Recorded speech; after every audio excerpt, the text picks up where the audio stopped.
the Spring 2014 presentation of the Reformation 500 lecture series. I'm Susan Mobley. I'm a member of the Reformation 500 committee.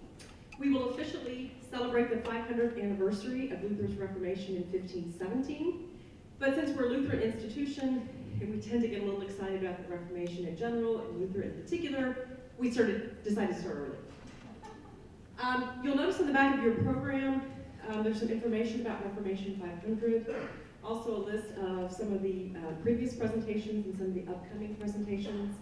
We do try to keep information updated on the web and the portal, so you can check in occasionally and find out what's going on. It seems the best way to approach the study of the Reformation is interdisciplinary, and that's what we've tried to do in this lecture series. We featured history and history of science, and tonight we will feature English literature and drama. Tonight's presentation will take advantage of a range of talents across campus. Dr. Brian Harries from Concordia's English department will give us some insights into the English Reformation, and particularly public perceptions of it, focusing on one of Shakespeare's plays. We will also draw upon the talents of some of our theater students, who will be performing some scenes from that play. We are very grateful to them and to Professor Lori Woodall for their willingness to work with Dr. Harries. These are all students in an advanced acting class, so they did this in part of the context of the course. There are no formal auditions for any of these parts. And I probably should tell you, one of them told me that they just finished up Greek drama in the class, and we're kind of hurrying right through to the Reformation, so we're kind of rushing a little bit. So we very much appreciate their time and talents. I'd also like to say a quick thank you to our tech support people, light and sound. We kind of made things difficult because we got all kinds of bells and whistles going on, so thank you very much for your help. So let me introduce our speaker. Dr. Brian Harries serves as Assistant Professor of English at Concordia. He joined the faculty in 2010 after finishing his Ph.D. at the University of Kansas. His dissertation was entitled Troy Imagery and Competing Codes of Piety in Shakespeare's Early History Plays. His recent research has focused on the early modern English understanding of national identity, especially the intersection of history and religion and popular culture, and the connection between theology and political theory. As you'll see, tonight's presentation fits right at the crossroads of those research interests, and will also address any of those mistaken notions you may have acquired from watching the Tudors on TV. Dr. Brian Harries.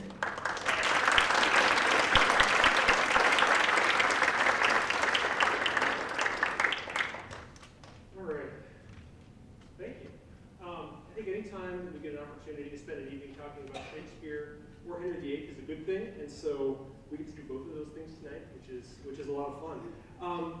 As Dr. Mobley mentioned, this is kind of an experiment. So the way this is going to go today, I'm going to try to tell you a little bit about the English Reformation in general first, and maybe a few ideas about conscience, because conscience is really important when we're talking about the Reformation. Then we're going to have a couple scenes from Shakespeare's play. Shakespeare's play Henry VIII that we're going to have performed here by the actors. Take a look at those and sort of experience that firsthand. That's really what we're about here. I want us to be thinking about the English Reformation maybe as it was experienced at a fairly close remove. And that's what we're going to be sort of aiming for here tonight. So they'll perform those two scenes, and I'll try to offer a few thoughts on that, and then we'll kind of open up for discussion when we come to the end. In order to talk about the English Reformation as sort of a unique thing, one way that we might approach it is thinking about the break with Rome, because as opposed to Reformations in other parts of Europe, where we sort of have this growing movement that culminates in a break from Rome, England does things backwards. They start with the break from Rome. They break with Rome first, and then it sort of allows this Protestant church to grow out of that new situation. And that's kind of how I want to approach that this evening. I want to look first at the break with Rome, and then kind of what follows from that. What's the, more than fallout, but what's the progression that comes after that? So it's sort of a complicated situation. Dr. Mobley and I've talked about this plenty of times, that it's like, how do you get a handle on this? Where do you begin talking about the Reformation? And so I'll do my best to try to organize this in some useful ways, I hope. I think the best place that we can start, actually, well, hold on, actually, I should mention what we're looking at here. This is a document that really started the whole process. This is the document signed by the Archbishop of Canterbury and 6 other bishops attesting the fact that Henry had consulted them, saying he had issues of conscience. He was bothered by the marriage to his current wife and what that might mean, and therefore it needed to be heard by the cardinals. And the rest just snowballs out of control from there. And so that's what we're trying to understand. First thing we need to do, though, I want to talk about some major figures. Let's at least get some of our players onto the scene here. Henry VIII, of course, is King of England. This is the Henry VIII that's almost infamous for the number of wives he had. 6 wives in total. We're going to look at 2 of those tonight. We'll kind of touch on a couple others here. We've got his first wife, Catherine of Aragon. She's the daughter of Ferdinand and Isabella of Spain. So very influential family. They're kind of a power couple in that way. She's also the mother of Mary I, who becomes Queen of England later on. We'll come back to Mary. We'll come back to Mother. We've got Anne Boleyn. That means Henry's second wife. The whole issue starts when Henry wants to divorce Catherine and marry Anne. She's the mother of Elizabeth I, the last of Henry's children to take the throne, and therefore important as well. Then we have 4 other wives, which I'm not going to try to bother with now. We've got Thomas Wolsey. Now, I wanted to put all of his titles up here because this indicates the problem. This, in some ways, is where it all begins, right? Thomas Wolsey is Archbishop of York, Bishop of Winchester, Abbot of St. Albans. He's a cardinal. He's the papal legate. He's the Lord Chancellor of England, and he's the keeper of the Great Seal. Now, he had at one time also been the Bishop of Durham. He'd also been the Bishop of Lincoln. He gave those spots up in order to take some of these positions. But in doing so, he replaced those people in those positions with basically puppets, people that would do what he said and sort of govern on his behalf. So you can see why he's such a lightning rod for corruption within the church, especially in England. At the time that our play is written, at the beginning of the reign of James I, during the time of Elizabeth, really any time post-Reformation, Wolsey is always seen as the bad guy in England because he's so flagrant with his corruption and the amount of power that he had. What you'll see too is that he's got all the power in both the church and state side. As papal legate, he's the Pope's personal representative in England. He deals with things on behalf of the Pope and very rarely elevates anything to Rome. He just acts on behalf of the Pope in England, sort of in that role. So anything with the church is under his control. He's also Lord Chancellor of England, which means he's running the country basically on the king's behalf on a day-to-day basis. And he's keeper of the Great Seal, so any documents that come out from Henry go through his hands. Everything is either emanating directly from him or passing through his hands as we go along. I just want to point this out because this is where it all falls apart. This is where, once we pull Wolsey out as a kind of linchpin here, everything really kind of picks up speed. Okay, then after Wolsey, we have 2 churchmen, both named Thomas, confusingly named Cromwell and Cranmer. One, Thomas Cromwell, is, they're both pushing for reform. Thomas Cromwell is very much into reforming the structure of the church, reforming church government. One of the things that really bothers him is the corruption within the monastic houses and some of the things that, for example, Wolsey is doing when we see him come to power. Cranmer is a theologian from Cambridge. And the thing to know about Cambridge is that this is one of the places in England before the Reformation is very Luther-friendly.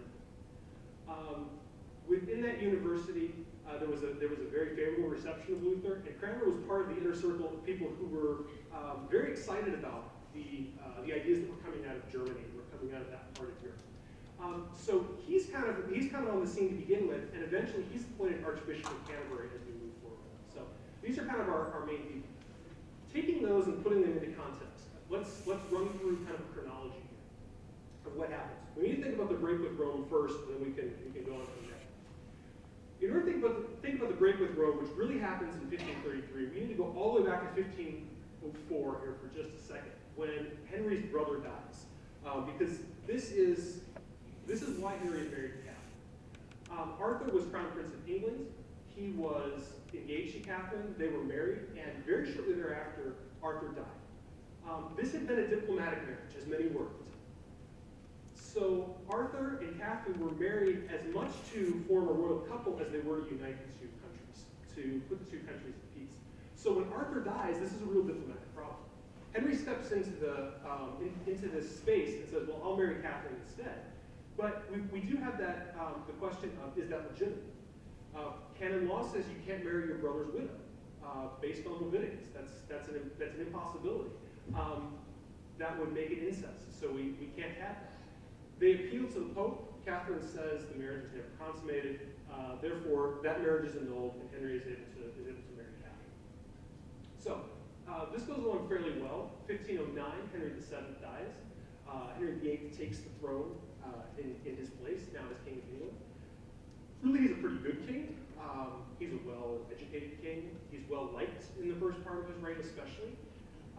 Things seem to go pretty well with him and Catherine, with one exception, and that is their children. Catherine is pregnant a number of times. We don't even know exactly how many, but we have references to her being pregnant many times. And only one child survives, Mary, born in 1516. The rest are all miscarriages. They're stillborn. They die immediately after birth. And only Mary survives. And for Henry, this really starts to worry him. What he starts expressing to churchmen around him, to counselors, he starts to wonder, was that annulment back in 1504 legitimate? Because it seems like something's not right. He worries that he's being punished. And so he starts sort of seeking around and trying to decide what it is that he should do. He finally comes to the conclusion that no, his marriage was not legitimate. No, that annulment couldn't have happened, and in fact, he's breaking divine law, and he's being punished for it by heaven. So, 1527, he starts a petition for a divorce. He asks the Pope to reconsider his marriage and have it annulled.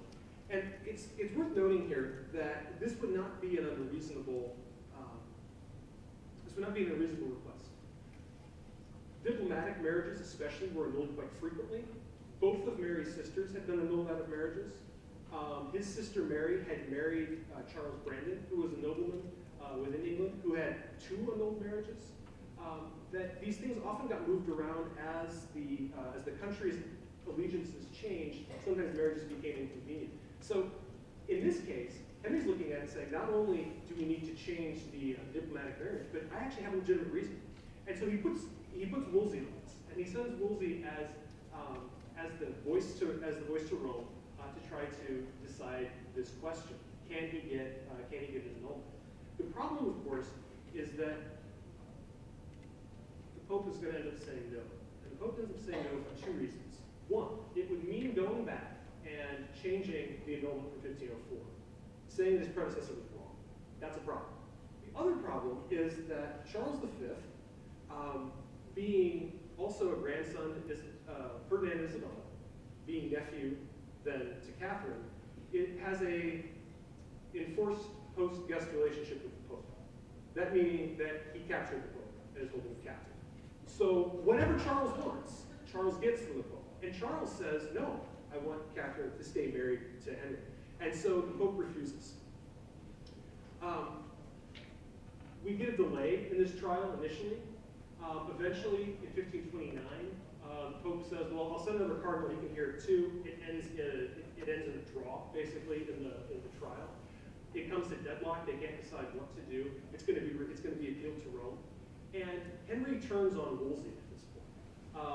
He blames Wolsey. What he says is that Wolsey has broken the statute of praemunire, which means that he has allegiance to a foreign power over the king. It's not quite treason, but it's pretty close. And he accuses Wolsey of that. He strips him of all of his offices. And eventually he does charge him with treason, and Wolsey dies before he can actually get trial.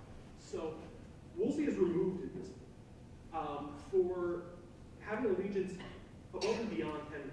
Now, if you think back to what Wolsey was, right? Think back to all of those titles that Wolsey had. He's like a one-man power vacuum at this point. There is no chancellor. There is no keeper of the royal seal. He was papal legate. He was all these church offices, and some of these all have to be filled. So Henry starts trying to fill some of these positions, but there aren't really trained people to go into them because Wolsey has been holding on to these, and we're giving them to his favorites all along. So there's sort of a position of instability within the government itself. What he ends up doing, in fact, in 1532, Henry does the same thing to the rest of the clergy that he does to Wolsey. He charges them all with breaking praemunire, and basically all committing treason. And response, they give him a lot of power. They give him a lot of power that Wolsey had. They say that they won't enact anything within his country without his prior knowledge, without his approval. So although they haven't actually changed the church structure, they've now brought him into it. Right? So that's a major change. And what starts to happen very quickly after 1532, and in 1533, with the appointment of Cranmer as archbishop, who was also excited about making some changes, you really start to get this snowball. So now Henry has the ability to review anything that gets done in this game. Now he's got someone who really wants to make some changes. So in 1533, we get the marriage to Anne, who is now pregnant, by the way, with Queen Elizabeth. We get the Act and Restraint of Appeal, which means that no one can appeal anything outside of England to another authority. Specifically, no one can appeal anything to Rome. We get the birth of Elizabeth, and we get the Act of Succession, which now makes Elizabeth officially the heir. So we have this major change that goes on. Finally, then in 1534, we get the Act of Supremacy, which makes Henry the official head of the English Church.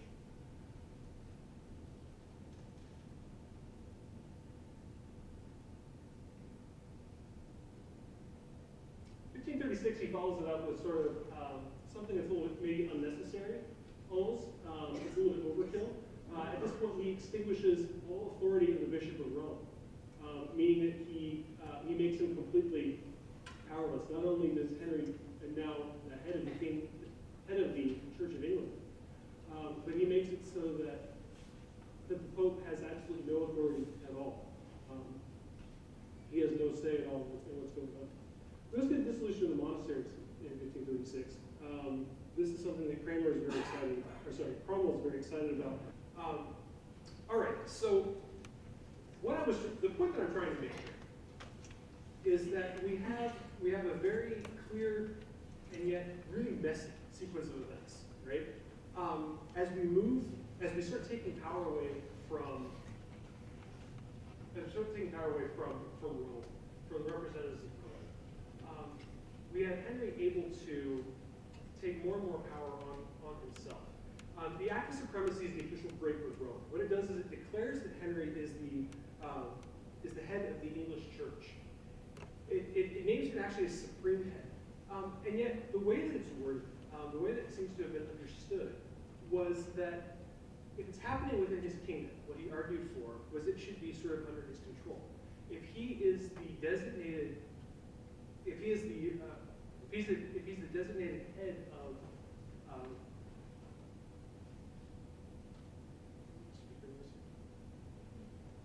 if he's the designated head of the kingdom by the divine right, meaning that he's God's representative in England, he should be part of the church. He should have some control over that part of its life as well.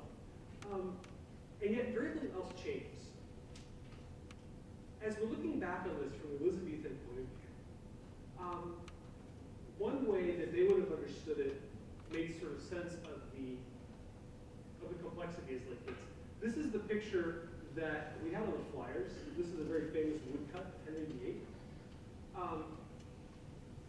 This is the famous picture of Henry VIII using the Pope as the footstool. Here, let's see what's going on. Henry's sitting on his throne. He's got his sword. He's sitting in royal state. You've got Pope Clement, whose name is being obscured by Henry's foot. We get P, C-L-E-M, and then we've got Henry's foot. We've got the triple crown spilling off of his head. And then the other important thing to see here are the other actors within the English Reformation. You've got Cranmer right here, who's been made Archbishop of Canterbury. He's handing Henry what looks to be probably Bible, and we've got Cromwell standing behind it, ready in his support. Cromwell was named that vice-regent of ecclesiastical affairs. He was put in charge of actually reforming all of the government of the church. And so those two are standing right next to Henry. What you see, though, is that there's all this other chaos going on. And there's some really important things happening here. We have Bishop Fisher, who's immediately trying to help the Pope. Fisher becomes one of the major defenders of the papacy, of staying with the church in Rome. And you see all these other, you've got monks in particular trying to help the Pope up, trying to hold his horse. And it looks like sort of a chaotic moment. And yet, I think for the Elizabethan audience, it was very clear what this meant. I'll blow up the caption down there. The caption down there on the far side. And if you can read what that says. It says, the lamentable weeping and howling of all the religious rout for the fall of their God. So that's pretty blunt. Right down to it. What they saw here, they saw this as a break with idolatry. I mean, literal and figurative idolatry. The idea of idolatry comes to dominate the discourse about the break with Rome as we go farther and farther into the 16th century. This comes from John Fox's Acts and Monuments of the Church, also known as Fox's Book of Martyrs. It really is an account of not just the English church, but really focusing on the English church. And the entire second volume is devoted to the Reformation. And this is a really important document for us to be looking at here tonight, because Fox is one of the people who really establishes this idea of conscience. An appeal to the conscience, acting on conscience as being a definitive part of the English Reformation. Okay, so we've got the break with Rome. Now, what we need to think about is how this changes the nature of things in England. And I think the best way to do that is actually to go through each of the four monarchs of the 16th century and just look really briefly at what happens to the Reformation under their rule. So, we start with Henry VIII. We're known about Henry VIII. Just talked a little bit about him. He did have 6 wives. He did break with Rome, and he made a pretty good case for that, at least somewhat, right? He renounced that both political and the spiritual authority of Rome, because he said both were corrupt. He was being prevented from the divorce. Whenever we think about that, the reasons he was being prevented from being divorced had very little to do with the scriptural correctness of it. It had everything to do with the politics of Rome, where the Pope was literally staying, being that he was in captivity with Charles V. And so he makes the argument that they should break with Rome specifically because there's such corruption. By passing the acts of appeals, the act of supremacy, and the act of succession, we have the church and the state combined into sort of one thing, one specific coherent structure. Now that all works together. And under Cranmer, you get this great, really efficient bureaucracy. Again, for good or for bad, it works really well. Everything is now united sort of as one government. It does make him the head, but he's basically delegating that power both to the Archbishop of Canterbury and to this Vice-Regent of Ecclesiastical Affairs. What we have, though, is basically a Catholic Church. Under Henry, the doctrine of the Church is still very Catholic. The practices are still very Catholic. What he's done is he's just sort of cut off that upper level. He's cut off that level, really, that was above Wolsey. Wolsey was already functioning in that role as sort of representing the Pope, but he just sort of cuts off above that, anything above the Archbishop of Canterbury and the King. So everything is handled locally. As questions of church governance come up, he's only concerned about what happens. As questions of doctrine come up, they're handled within England. What's the English church going to do? And what's most important about this, I think, is that it changes the whole dynamic. It changes the whole cultural dynamic. And we get a new kind of scenario where the kind of Protestant thinking that was being embraced at Cambridge by a small group, people that were very reluctant to share what they were thinking, what they were doing, suddenly they've got a much safer audience. There is no Roman church structure above that's going to squash the changes that they propose. Instead, it's all done within England. And so it really allows them to have a voice. And as time goes by, we can see how this works. Specifically, under the next king. Because when Henry dies, he has had a third child, past Mary, past Elizabeth. We have Edward VI. Edward is the son of Henry's third wife. He comes to the throne, he's very young. He's only 9 when he comes to the throne. And so he governs through a protectorate council. There are 12 people, according to Henry's will, who are in charge of running the country as long as Edward is under the age of 18. So they're supposed to help bring the country forward until he's ready to take over as full king. These were handpicked people by Henry and by Cranmer, people that were honestly good Protestant thinkers from Cranmer's point. He was educated under Cranmer's supervision, also under the supervision of Catherine Parr, one of Henry's wives, who was herself Lutheran leaning at the very least, big fan of Luther. And so he gets this really intense education under Protestant theologians, essentially, people who are really looking to change the church, especially once Henry is gone. Henry has been always reluctant to allow serious change to happen, even if he's changed an upper level structure. And so under Edward, we have the possibility of that to happen. And in fact, he allows and even encourages Cranmer to do some serious overhauling of the Church of England. So Cranmer produces two really important doctrinal works and practical works between the two of them. We've got the Book of Common Prayer, which is the first time that we have the order of worship regularized into English.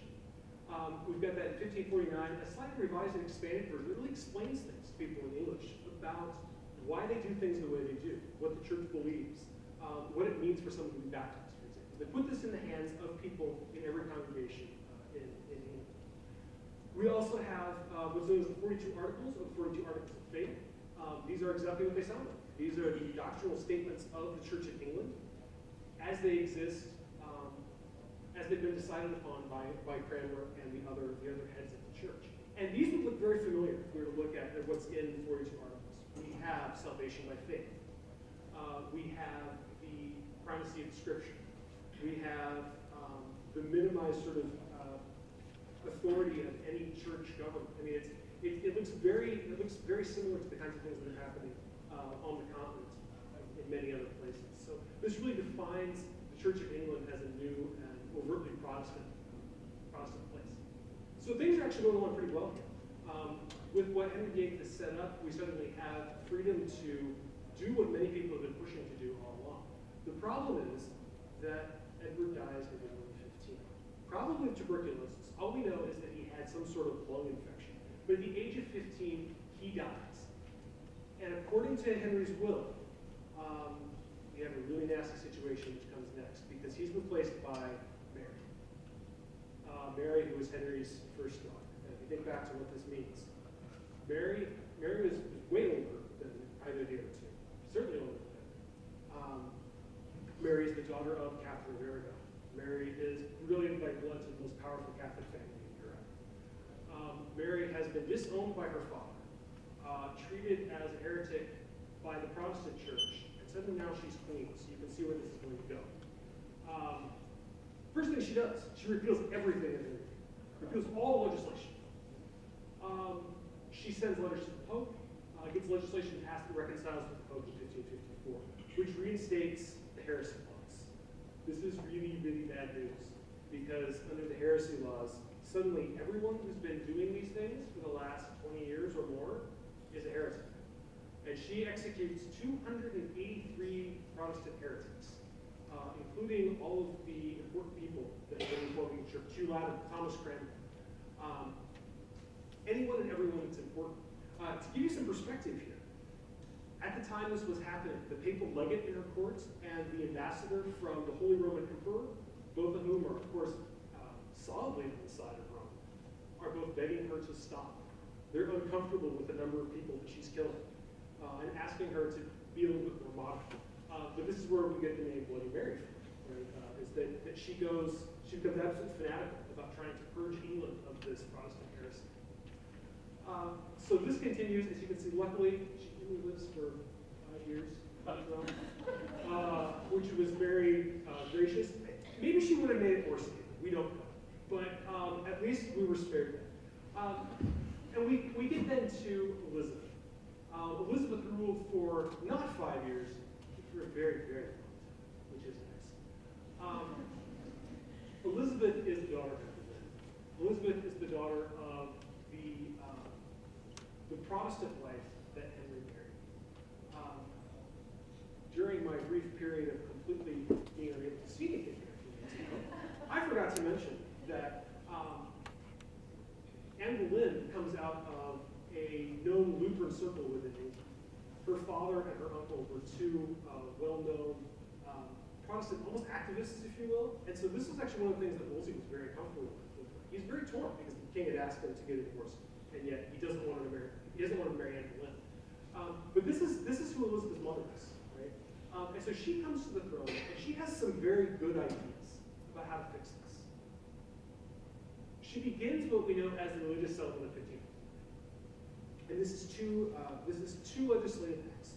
One is a new act of supremacy that reinstates her as the head of the church, but as opposed to Henry VIII, which said he was the supreme head, it only fashions her as the supreme governor of the church, in much more moderate terms, something that people would be able to accept.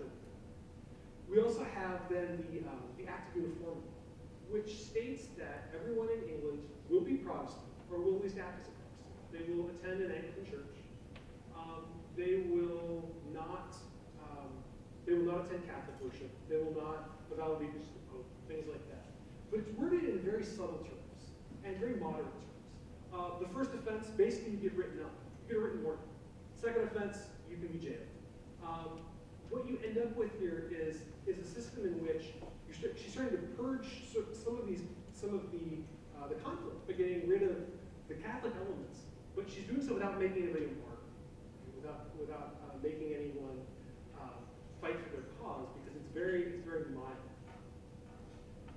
What she does instead is she starts trying to get people to think about England in a very positive way. And two of the phrases that come up with that are England is a chosen nation, and England is defender of the one true faith. What she sees and the way that she really presents herself, presents the country, is that England is the only stable Protestant country in Europe. At least that's kind of how she wanted to see themselves. They're not at war with themselves. They're not at war with their neighbors. They have, except for Mary, put this all together in a very sane kind of way. It's very well organized. And so they're going to be the light that's going to lead the rest of Europe into Protestantism. So as a defender of the one true faith, then we've got this idea of the chosen nation, especially after the Spanish Armada, when we have the Spanish trying to invade England, and the entire Armada is wiped out by a storm. And she takes this and spins it as divine providence. God has saved them so that they may convert the rest of Europe. Right? It makes it sort of very invested in nationalism moving forward. The English church itself, one of the things she becomes very invested in is an idea that the English church is actually a reversion to an older kind of church. She puts some of her best people, we've got Matthew Parker here, Archbishop of Canterbury for a time. Later we have Richard Hooker, both of them writing in a way trying to establish that the church as it is now, at the end of the 16th century, is really just like the church was before it became corrupt, back in the early Middle Ages. This is actually where the resurrection of the Anglo-Saxon language comes from, because they need to be able to read some of these things that had been written back in the 8th century. And so they really start studying this, printing these things, making them available. A good way to think about her reign and what she does. This is a quote from Francis Walsingham, who was writing a letter to the French ambassador in 1590. He was trying to defend what Elizabeth had done and really trying to explain why it wasn't able to work so well. Why she came to the throne at a time of such turmoil and really was able to sort of quiet the whole country. He says, Her Majesty, not wishing to make windows into men's hearts and secret thoughts, tempered her law so that it restraineth only manifest disobedience. And that goes back to that religious settlement of 1559. As long as you attended church, as long as you did the things that could be observed outwardly, no one was going to try to pry further into what you actually believed. And this is a really important element to the Reformation in England, because it taps into the idea of conscience. Really, what Walsingham is saying, what Elizabeth has in mind here, is that everyone's conscience is their own. What they believe, and if you think back over that, the monarchs and their change in church, right? You go from Henry, which is basically Roman but not really, to Edward, which is extremely Protestant, to Mary, which is extremely Catholic, and now to Elizabeth. They're being told every few years that something new is right. And what Elizabeth seems to acknowledge and wants to really embrace is the idea that the individual conscience, the individual ability to believe something, is really what's most important. And so that's where I'd like to take this here just for a few minutes. Then we're going to take a look at the scenes from the play. But the idea of conscience is really, really central. Just to give you an idea, in England in the 16th century, we've got two sort of competing notions for conscience. And this is happening at a high sort of philosophical, theological level. We've got the traditional view, patristic medieval view, and that is that the conscience is an outgrowth or part of the rational mind. So it allows you to identify the natural laws which God has put in nature, when you're in violation of them, and help you choose between doing right and wrong. This traditional notion, to put it simply, is it's an act of the will. It helps you decide what you will and won't do. What's coming into England, in England specifically, is the Calvinist view, which is similar, sort of the way that it starts, but the outcome is very different. So it does recognize divine law. That's the first thing that the conscience does. But as distinguishing between right and wrong, it's so blinded by original sin. There's no way that it can tell you the right or the wrong thing to do. All it can do is make you aware of how sinful you are, make you aware of your need for grace, and then the Holy Spirit takes it. So those are the kind of two things that are in competition with each other. This is being argued. It's a major part of the philosophical discourse that's going on in England. Very large books are being written about this throughout the 16th century. But what I want us to consider is how the popular culture is embracing this, how the common people are seeing this. So I want to look at some sources that are closer to what the average person would have access to. And the first thing I want to look at here is William Perkins. Perkins he was technically a Puritan, but he's a very modern Puritan. He's a very popular preacher. His books were quite popular, even among average everyday readers. And this is the way that he defines conscience. And it is very much in terms of that Calvinist idea. But this is the place that we can start from. He says, conscience is, as it were, a little God sitting in the middle of men's hearts. Arraigned unto this life as they shall be arraigned for their offenses at the tribunal seat of the ever-living God in the day of judgment. So it's sort of like God's voice. It's God's voice within your head and within your life. That's its primary purpose. Now, again, a couple of things to that. When we get to John Fox, again, the writer of the Acts and Monuments, the Book of Martyrs, he's really the voice in some ways of the popular notion of the Reformation. And conscience for him becomes everything. He says that conscience can't be good unless it's directed after the knowledge of God's word. So you have conscience, and then it's bolstered by a knowledge of the scripture. And for Fox, the way that he describes everything is in terms of conscience is in the face of an unjust authority. You really kind of think of it that way. Conscience is you believing the right thing when you're told to do something. Perkins add to that. We have whatsoever is not of faith, that is, whatsoever is done of a subtle persuasion and judgment of conscience out of God's word, however men judge it, is sin. Go against your conscience, it's sin. And this is the idea that Fox is really using throughout his history of the incidents of the independence reign and following, is that conscience is what allows people to stay morally upright. And within what he writes, it becomes sort of spiritual shorthand for spiritually resolute individuals, if you will. So when he mentions conscience, it means someone who is standing up for what they believe. Under Mary, we have conscience, or exiles of conscience. Those are people who left England under Mary. We have martyrs of conscience. Those are people that were killed under Mary. So conscience becomes the main idea that Fox uses, that becomes a shorthand within the Reformation itself. So here's a couple ways we can see that on stage. A couple of plays that embrace this idea. The first one there, 1572, Conflict of Conscience, is a late morality play.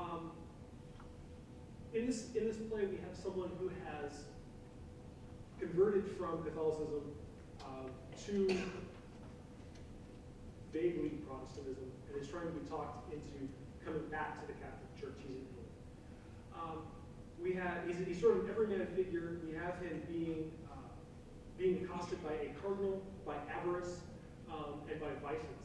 And the other person that's always there is a guy by the name of Conscience. And Conscience is constantly advising him. And so this is finally at his breaking point. The crisis moment of the play. He says, "My conscience crieth out and bids me take heed to love my God above all earthly beings." So Conscience is constantly speaking against the pressures of the world and the pressures of the Catholic Church in particular.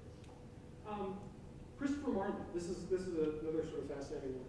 We have Massacre at Paris, which gives us the events of St. Bartholomew's Day Massacre of 1572.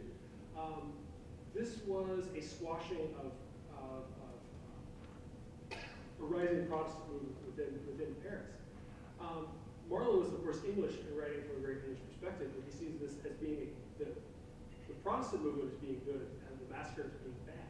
And what we have here is something from an argument between the king and his mother over what they should do about it. She's proposing that they have them all killed, which is what ends up happening. But the king is kind of dragging his feet. And he says, "My heart relents that noblemen, only corrupt in religion, ladies of honor, knights and gentlemen, should, for their conscience, taste such ruthless ends." And for Marlowe's audience, that right there, for their conscience, means as Protestants, as non-Catholics. That's exactly what it is. That's exactly what they would have understood. And so we see this show up on stage constantly. This ability to judge for oneself.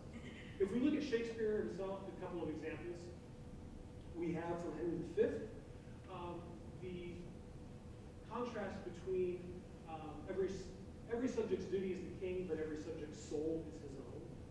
So if you're forced to choose between those two, you should choose your soul.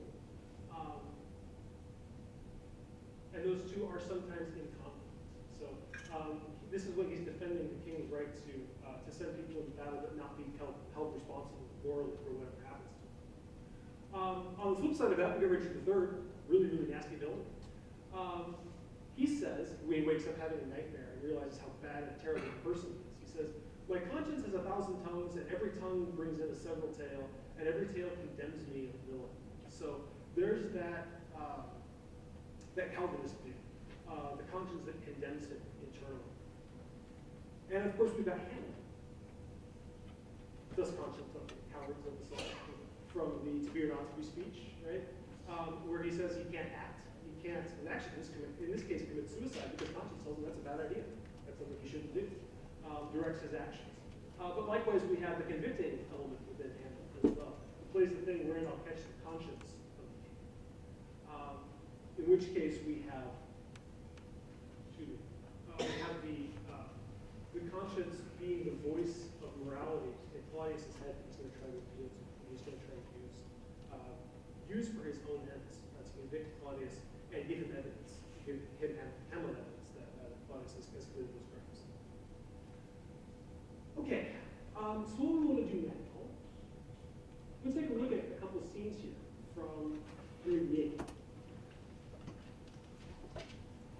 You've got some notes in your program, but let me just sum up really briefly. Up until the reign of King James I, it was illegal to put any member of Elizabeth's family on stage. So it's not until James comes to the throne that we can even consider having plays about the Reformation at all. But this does become allowed, and so we sort of have some of these very sort of cautious plays that are put on stage. The play that we're looking at here tonight. It covers the break with Rome, or at least sort of. It covers the divorce up through the right before the actual break with Rome, up through the birth of Elizabeth. So we don't actually have the act of supremacy yet, but it covers it covers the whole divorce proceedings. What we're going to look at here first is the scene of the actual trial, the actual hearing with the cardinals. Where they're going to consider the question of legitimacy of Henry's claim and try to decide if it's something they can decide or if it's something that needs to go once or Rome. So Henry's going to also defend his own position here in what he's requesting. I guess we're ready to go ahead and put the screen up and bring the actors out. Good.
Whilst our commission from Rome is read, let silence be commanded.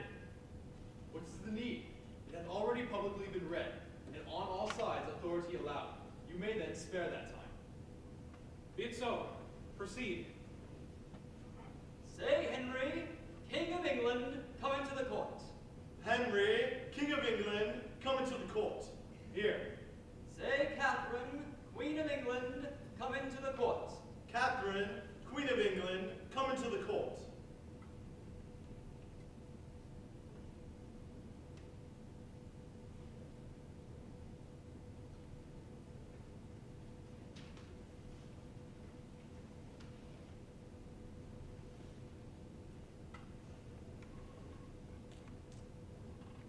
Sir, I desire you do me right and justice, and to bestow your pity on me, for I am a most poor woman and stranger, having been born out of your dominions, having here no equal friendship or proceeding.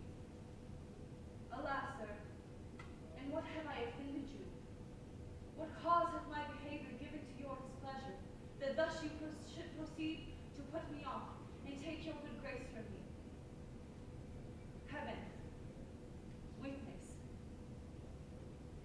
I have been to you a true and humble wife, at all times to your will conformable, ever in fear to kindle your dislike, yea, subject to your countenance, glad or sorry, as I saw it incline. When was the hour I ever contradicted your desire, or made it not mine too? What friend of yours have I not strove to love, although I knew he were mine enemy? What friend of mine that had to him derived your anger did I continue in my liking? Nay, gave notice he was thence discharged. Sir, call to mind that I had been your wife in this obedience for upwards of 20 years, and have been blessed with many children by you. Should you prove it and record it too, any anguish upon myself, my bond with wedlock, love, and duty, against your sacred person, in God's name, let foulest contempt fall upon me, and offer me up to the sharpest kind of justice. Sir, the king, your father, was reputed a prince most prudent, of an excellent wit and judgment. Ferdinand, my father, King of Spain, was reckoned one of the wisest princes that had ruled by many a year before.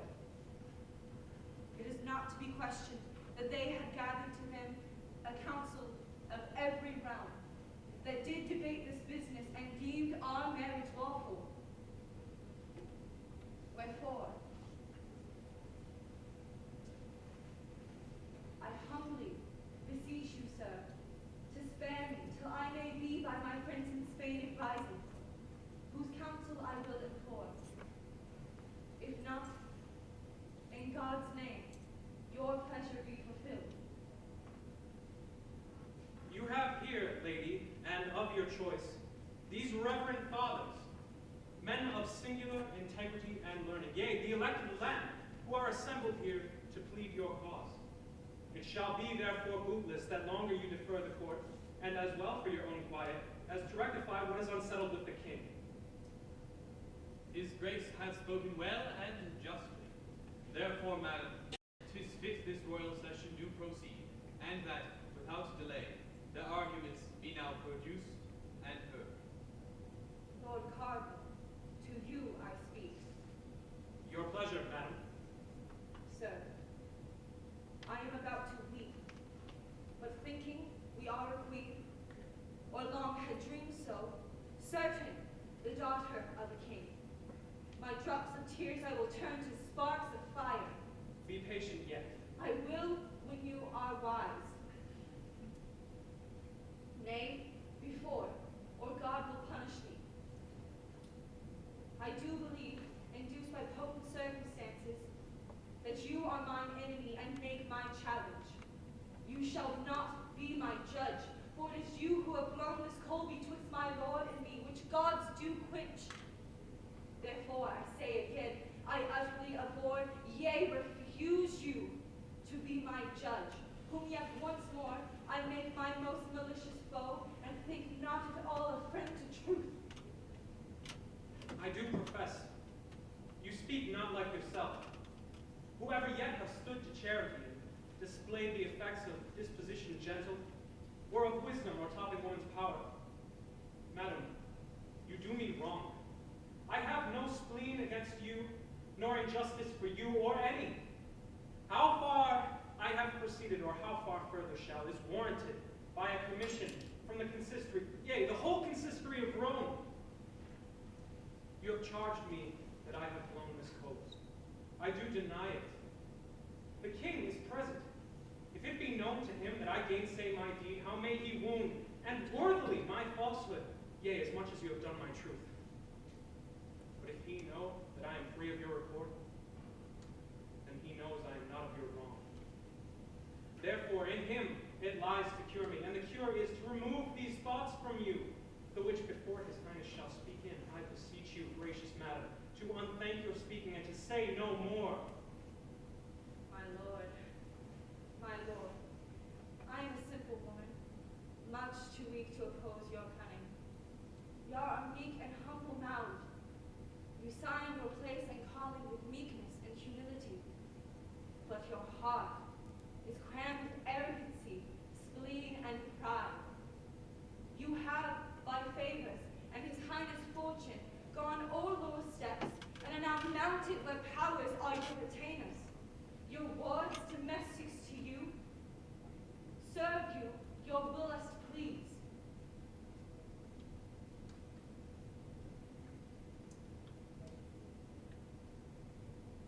Therefore, I say again, I refuse you as my judge, and before you all, here, appeal unto the Pope, that my cause be brought before his holiness, and that I be judged by him.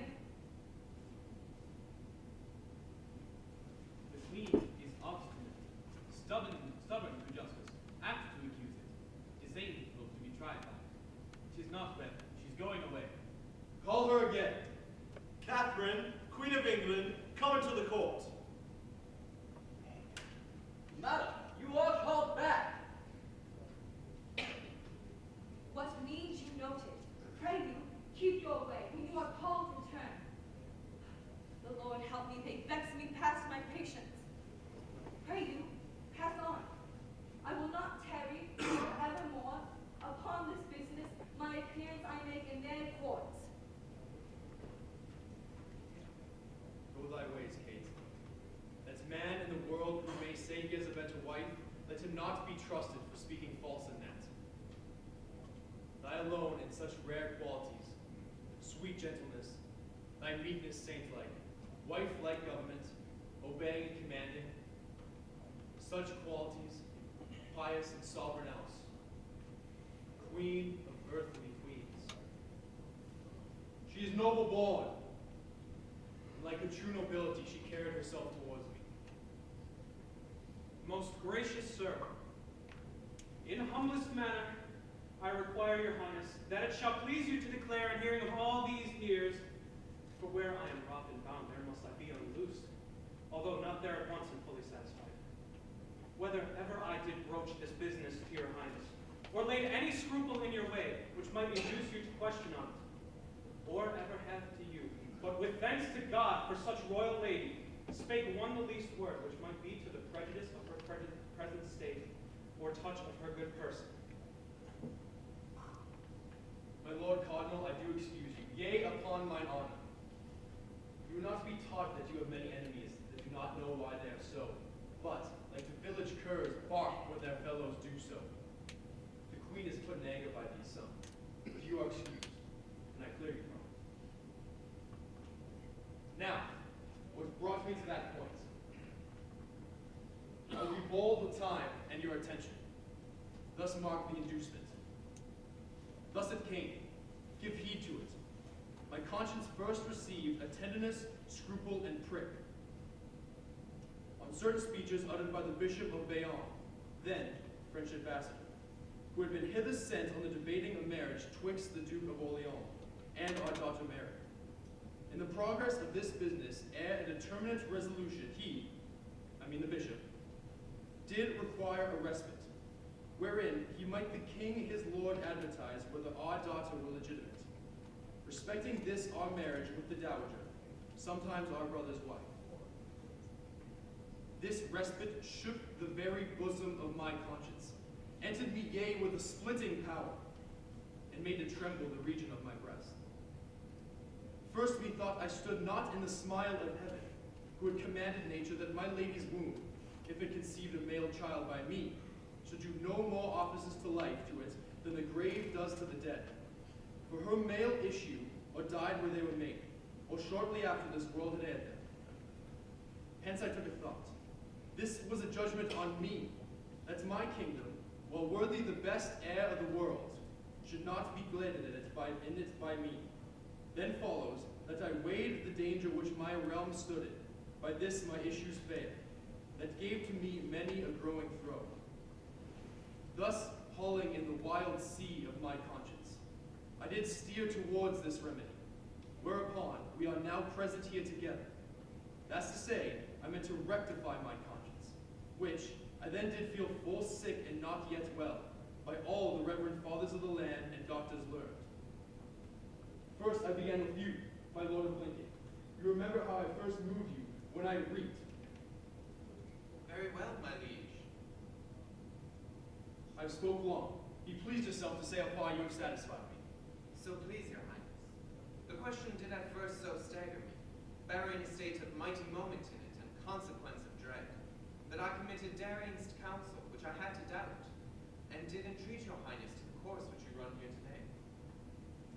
Then I moved you, my Lord of Canterbury, and got your leave to make this present summons, unsolicited. I left no reverend person in this court, but by particular consent proceeded under your hands and seals. Therefore go on, for no dislike in this world against the person of the good queen. But drive this forward, prove our marriage lawful. By my life and kingly dignity, we are contented to wear our moral state, to come with her, Catherine our queen, before the primest creature that's paragon the world. So please you, highness, the queen being absent, 'tis a needful fitness that we adjourn this court until further day. Meanwhile, must an earnest motion be made to the queen to withdraw her appeal which she intends unto his holiness. I must say, these cardinals trifle with me. I abhor dilatory sloth and tricks of Rome. Prithee the return of my dear servant Cranmer. I know my comfort comes along. Break up the court. I say, set on.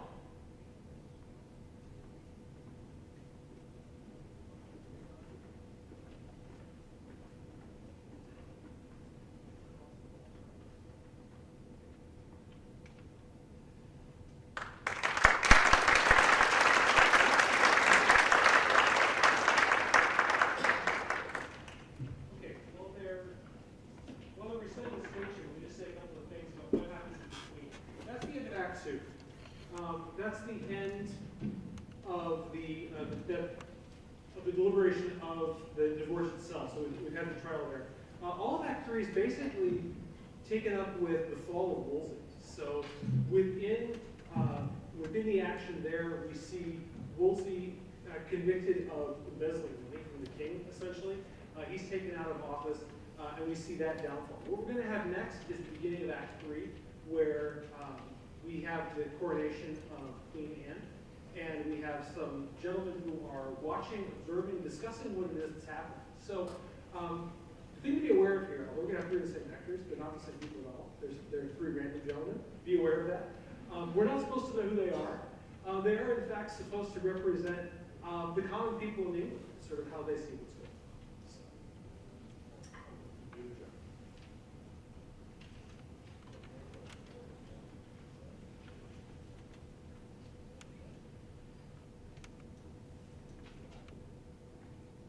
You are well met once again. So are you. So you come to take your stand here to behold the Lady Anne pass from her coronation. 'Tis all my business. At her last conjuncture, the bishop, the Duke of Buckingham, came from his trial. 'Tis very true, but that time offered only sorrow. This general joy. 'Tis well. The citizens, I am sure, have shown at full their royal minds. As let them have their rights, they are ever forward. With shows of celebration on this day, shows, pageants, and sights of honor. Never greater, nor, I'll assure you, better taken, sir. May I be bold to ask what that contains, that paper in your hand? Yes, 'tis the list of those that claim their offices this day by custom of the coronation. The Duke of Suffolk is first, and claims to be High Steward. Next, the Duke of Norfolk, he to be Earl Marshal. You may read the rest. I thank you, sir. Had I not known those customs, I would have been beholden to your paper. But I beseech you, what had happened to Catherine, the Princess Dowager? How goes her business? That I can tell you too. The Archbishop of Canterbury, together with other learned and reverend fathers of his order, held a late court in Dunstable, only 6 miles from Ampthill, where the princess lay, to which she was often cited by them, yet appeared not. And to be short, if not for appearance, and the Kingsley scruple, by the main assent of these learned men was divorced, and the marriage made of none effect. Since which she was removed to Kimbleton, where she remains now sick. Alas, poor lady. The trumpet sounds. Stand close. The Queen is coming. A royal train, believe me. These I know. Say, who is that that bears the scepter? Marquess Dorset, and that to the Earl of Surrey with the rod. And that the Duke of Suffolk? Yes, High Steward. And that my master, Lord of Norfolk? Yes. Heaven bless thee, thou hast the sweetest face I have ever looked upon. As I have a soul, she is an angel. The king has all these in his arms, and more the richer when he strains her. I cannot blame his conscience. Those that bear the top of honor over her are 4 barons of St. Kay Fort. Those men are happy, as are all with her. She who brings up the end of the train is that old noble lady, the Duchess of Norfolk. It is, and all the rest are countesses. The coronets say so. These are all stars, and sometimes falling ones. No more of that. God save you, sir. Where have you been broiling? Among the crowd in the abbey, where not a finger could be wedged in more. I am stifled by the mere rankness of their joy. You saw the ceremony. That I did. How was it? Well worth the singing. Good sir, speak it to us. As well as I am able. The rich stream of lords and ladies, having brought the queen to a prepared place in the choir, fell off the distance from her. As the queen sat down to rest a while, not half an hour or so, in a rich chair of state, opposing freely the beauty of a person on the people. Believe me, sir, she is the goodliest woman that ever lay by man. Upon seeing this, the crowd arose in such a noise, as shrouds make in a stiff tempest, as loud and as to as many tunes. Hats, cloaks, doublets, I think, flew up, and had their faces been loose, that day they had been lost. Such joy I had never seen before.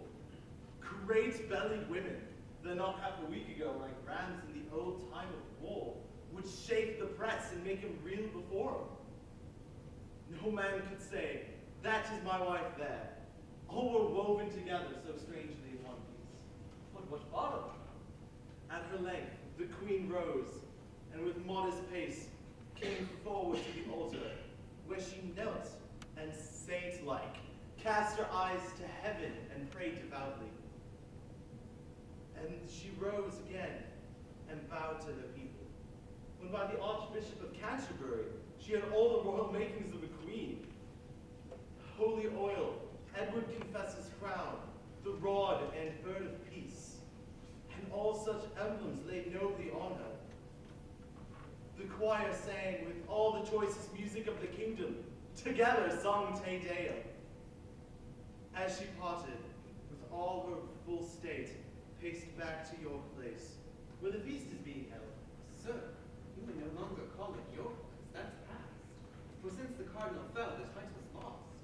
'Tis the king's now, and called Whitehall. I know it, but 'tis so they the altar that the old name is still fresh about me. What two bishops were on either side of the queen? Stoneski and Gardiner, the one of Winchester, newly preferred from the king's secretary, the other London. He of Winchester has held no good love of the archbishops, the virtuous Cranmer. All the land knows that.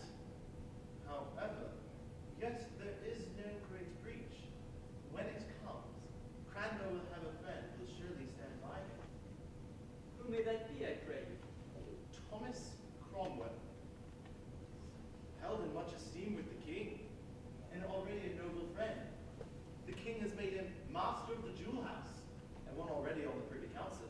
He will deserve more. Undoubtedly. Come, gentlemen, ye shall go my way, which is to the court, where ye shall be my guests, something I can command. As I walk thither, I'll tell you more.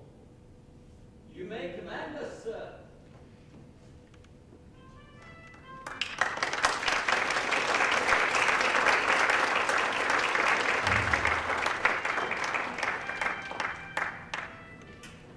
All right. Who's going to wait for the screen to go back down here for a second?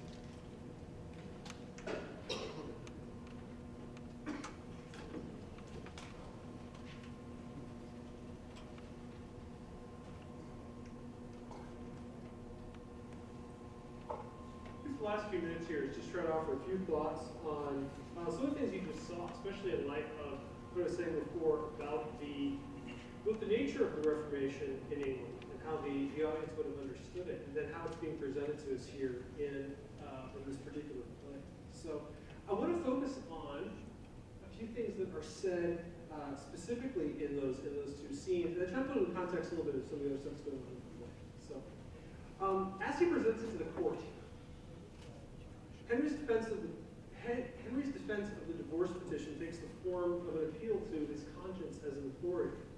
He tells the cardinals that although he originally accepted the Pope's decision that Catherine and Arthur's marriage was never legitimate, the questions from French ambassador gave his conscience, as we see here, a tenderness, a scruple, and a prick.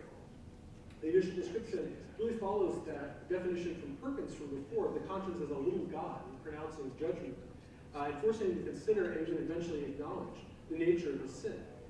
Notice, too, that he does this against the conclusions of his rational mind. He has embraced the logical legitimacy of that original decision, but some moral knowledge convicts him in spite of what he quote-unquote knows to be true.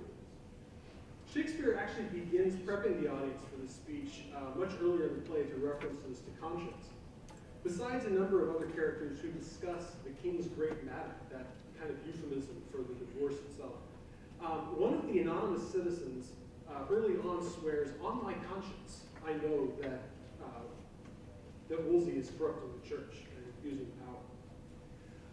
On his way to execution, they mentioned having seen the Duke of Buckingham before.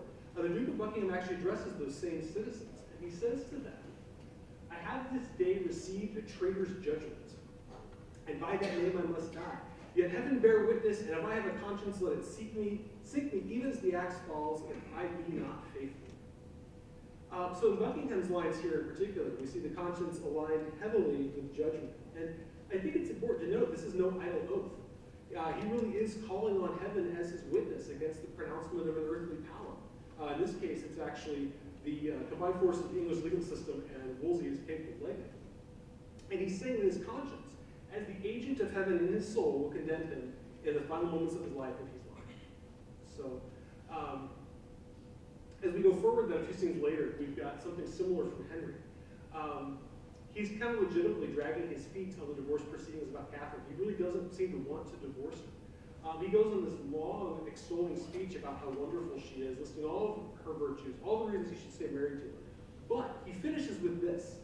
He says, would it not grieve an able man to leave so sweet a bedfellow? Oh, but conscience, conscience is a tender place, and I must leave her.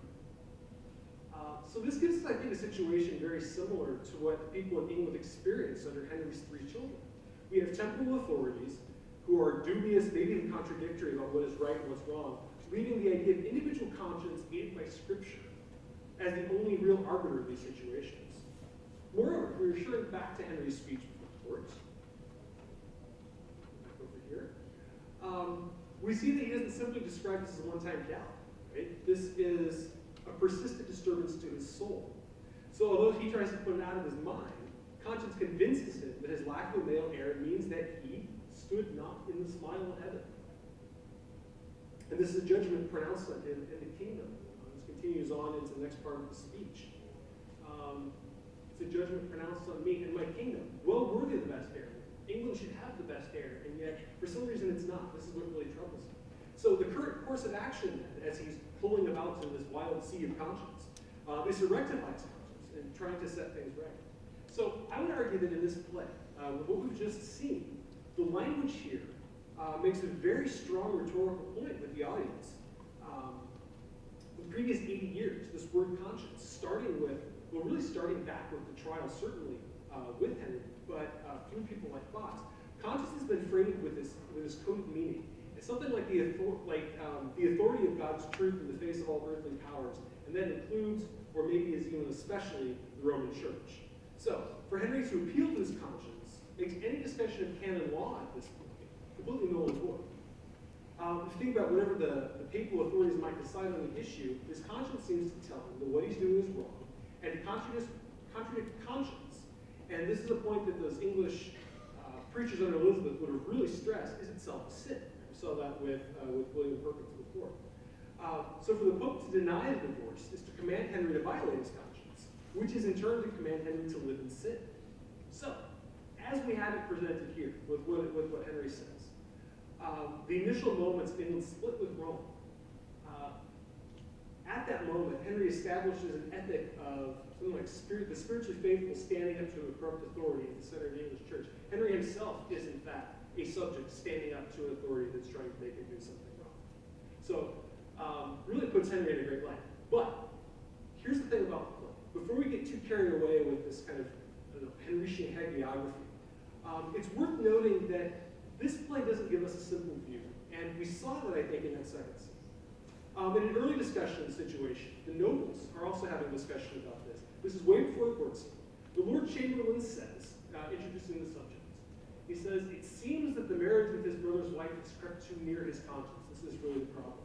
But immediately the Duke of Suffolk, quite cynically, jumps in with, no, his conscience has crept too near another lady. We get something similar, of course, with what we had on stage a few minutes ago with that great line, our king has all the Indies in his arms and more and richer when he strains that lady. I cannot blame his conscience. These are irreverent, of course. They're in bad taste, and really within the course of the play, they're even disregarded by the other characters present. But they're still important. They introduce a certain amount of doubt, even in the immediate moment, that Henry's motivations are sincere. Individual conscience, as Elizabeth's policies later acknowledge, and we saw that quote from Walsingham, is inscrutable. Others can only judge the legitimacy of Henry's claim by what they see from the outside. So much of the play really follows this pattern We have historical or semi-historical action interspersed with the bystanders' discussion of what it is that they've seen, what they think is going on, as we saw there in that second scene. And these conversations really provide something almost like a conscience for the English people as a whole. So in addition to the conscience of someone like Henry, we have the conscience of the people as a whole trying to understand. They can't trust the conflicting statements about who's guilty, who's corrupt, who's spiritually upright. And so people at various levels, the poor officials, the noblemen, the average citizens, they compare notes, they converse with each other, and they try to understand their nation's moral standard throughout the play. And I would argue further, really, that this works at yet one more level, because even the discussions within the play are inconclusive and sometimes contradictory. And the prologue of the play tries to distinguish what they're doing here from some other plays that were on stage at the time. Remember, I told you there were other plays about Henry, about the Reformation that were being put on at the time. And these tend to be very one-sided. They sometimes border on cartoonish. There was one by Samuel Rowley called When You See Me, You Know Me, about Henry VIII. And he's all but the Burger King king. You know, that's kind of how he's seen, and it's very comical. It's very ahistorical. But the prologue to this play really wants to separate what they're doing here from those plays. Here's what he says. He comes out and gives, this is part of the speech he gives at the beginning. Gentle hearers know to write our chosen truth with such a show that fool and fight is, besides forfeiting our own brains, and the opinion that we bring to make that only true we have, it will leave us neither an understanding friend. Therefore, for goodness sake, as you're known the first and happiest hearers of the town, be sad. And this, by the way, is not be depressed, but be serious, as we would make you. Think ye see the very persons of our noble story as they were living. Think you see them great and follow the general throng and sweat 1,000 friends. Then in a moment see how soon this mightiness eats misery. The stated intention here is to show a series of events as truly as possible. Show that series with all its flaws, with all its contradictions, ambiguities, questions. So the audience has the opportunity to contemplate and understand the difficult situations for themselves, even if they can't make windows into men's souls, as little Elizabeth refuses to do. So, sort of in conclusion with what I've been talking about, we just saw on stage here, I think the play may or may not allow us to actually credit Henry's claims about his conscience. That's something that's left up in the air in the break with Rome. But what it does do is engage this opening moment of the English Reformation through an ethic of conscience, which the original audience would have seen as central to their Protestant faith. So I guess that's where I will end, and I can give you either the cartoonish end or the serious end, or the serious